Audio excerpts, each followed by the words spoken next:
আসসালামু আলাইকুম। সবাই কেমন আছেন? তো আজকে আমি শীতলক্ষ্যা নদীর পাড়ে আছি। নদী পার হচ্ছি ফেরি দিয়ে। সকাল সকাল বের হয়ে গেছি। তো আমি আজকে আপনাদের একটি বিশেষ জায়গায় নিয়ে যাব। এটার অনেক ঐতিহ্যবাহী একটি জায়গা। তো আমার সাথে থাকুন, পুরো ভিডিওটি দেখুন, তাহলে বুঝতে পারবেন যে আমি কোথায় যাচ্ছি। অনেকেই হয়তো চিনতে পারছেন, এটা সোনারগাঁ জাদুঘরের বাইরে গাড়ি পার্কিং রাখার জায়গা। 25 টাকা দিয়ে হুন্ডার পার্কিং করে রাখলাম। তারপরে ভিতরে ঢোকার জন্য কাউন্টারের সামনে গেলাম। সর্বসাধারণ জন্য 50 টাকা, ছাত্রদের জন্য 30 টাকা এবং সর্দার বাড়ি ঢোকার জন্য 100 টাকা। ভিতরে ঢুকতেই বাম সাইডে লেকের মতো একটি রাস্তা আছে, সরু রাস্তা। এখান থেকে এই জায়গাটা দেখতে ভীষণ চমৎকার লাগে। আপনারা যারা সোনারগাঁ আসতে চান তারা খুব সহজেই চলে আসতে পারেন। আমি আপনাদেরকে বিস্তারিত বলছি। তো ঢাকার গুলিস্তান থেকে বাস যোগে মোরগাপাড়া বাস স্ট্যান্ড বা সিএনজি বা রিক্সা করে জাদুঘরে আসতে পারবেন, অথবা যারা মেঘনা নদী পথে সোনারগাঁ উপজেলার বৈদ্যের বাজার লাঞ্চঘাট হয়ে রিক্সা বা সিএনজি করে বাংলাদেশে লোক কারুশিল্প জাদুঘর সোনারগাঁ চলে আসতে পারবেন। তো সোনারগাঁ জাদুঘরের বিস্তারিত অনেকেই জানেন, আবার অনেকেই জানেন না। তো যারা জানেন না তাদের জন্য কিছু কথা বলে রাখি। সোনারগাঁ লোকশিল্প জাদুঘর রাজধানী ঢাকা থেকে 24 কিলোমিটার দূরে অবস্থিত, নারায়ণগঞ্জ জেলায়।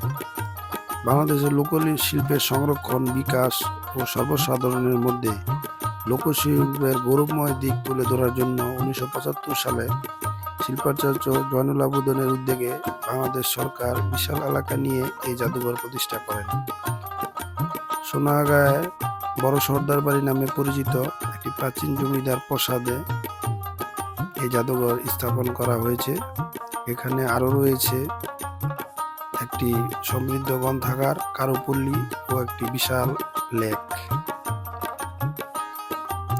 জাদুঘরে গেলেই সবাই দেখতে পারবেন বাংলার প্রাচীন সুলতানদের ব্যবহৃত অস্ত্র শস্ত্র, তৈজসপত্র, পোশাক, বর্ম অলঙ্কার ইত্যাদি। বাংলার প্রাচীন ও মধ্যযুগের লোকশিল্পের অনেক নিদর্শন রয়েছে এখানে। রয়েছে বাংলার প্রাচীন মুদ্রা, কালুপল্লীতে বৈচিত্র্যময় দোচালা, চৌচালা উপজাতীয়দের আদলে তৈরি ঘরে দেশের বিভিন্ন অঞ্চলের অজানা অচানা আর্থিকভাবে অবহেলিত অথচ দক্ষ কারুশিল্পীর তৈরি বাঁশ, বেত, কাঠ, খোদাই, মাটি, জামদানি, নকশিকাঁথা, একতারা, পাট, শঙ্খ, মৃৎশিল্প ও ঝিনুকের সামগ্রী ইত্যাদি কারুপণ্যের প্রদর্শনী ও বিক্রয় কেন্দ্র রয়েছে এখানে। এছাড়া প্রতি বৈশাখ মাসে এখানে সাড়ম্বরে আয়োজিত হয় লোকশিল্প মেলা। এ মেলায় লোকসঙ্গীত, যাত্রাপালা, কবিগান ইত্যাদি লোকসংস্কৃতির ঐতিহ্যবাহী অনুষ্ঠানমালা পরিবেশন করা হয়। মেলায় দেশের প্রত্যন্ত অঞ্চল থেকে লোকজন আসেন। শিল্পী ও কারুশিল্পীরা